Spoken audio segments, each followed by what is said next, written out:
ต่อสู้เอาโอนស្រឡាញ់តែអ្វីដែលបងបានត្រឡប់មកវិញគឺជាការខកចិត្តយល់ខុសថាខ្លួនឯងនឹងបានជួបស្នេហាពិតតែពេលនេះបងបានដឹងហើយថាគ្រប់យ៉ាងយល់ច្រឡំសូមបាត់មកមួយរយៈសូមលាក់ខ្លួន3-4-10ថ្ងៃដើម្បីលុបអារម្មណ៍ឈួតខ្ញុំស្អប់នោះក្បែរខ្លួនដែលនាំគ្នាព្រួតនាំគ្នាបោកប្រាស់ខ្ញុំដឹងទេថាបងឈឺចាប់ឬដឹងដែរតែធ្វើមិនដឹងអូនសំឡឹងភ្នែកបងឲ្យចំការឈឺចាប់បងមួយនេះអ្នកអូបាត់ធំគឺ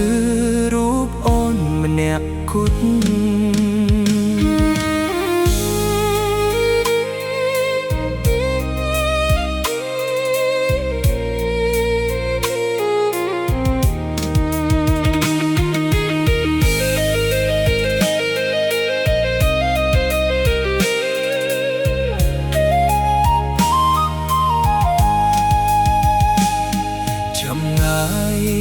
ពេលយ៉ាងយូរព្រោះតស៊ូឲ្យអូនស្រឡាញ់តែអ្វីដែលបងបានត្រឡប់មកវិញគឺជាការខកចិត្តយល់ខុសថាខ្លួនឯងនឹងបានជួបស្នេហាពិតតែពេលនេះបងបានដឹងហើយថាគ្រប់យ៉ាងយល់ច្រឡំ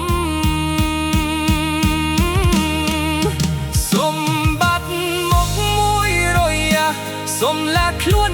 3-4-10ថ្ងៃដើម្បីលុបអារម្មណ៍ឈួតខ្ញុំស្អប់នោះក្បែរខ្លួនដែលនាំគ្នាព្រួតនាំគ្នាបោកប្រាស់ខ្ញុំដឹង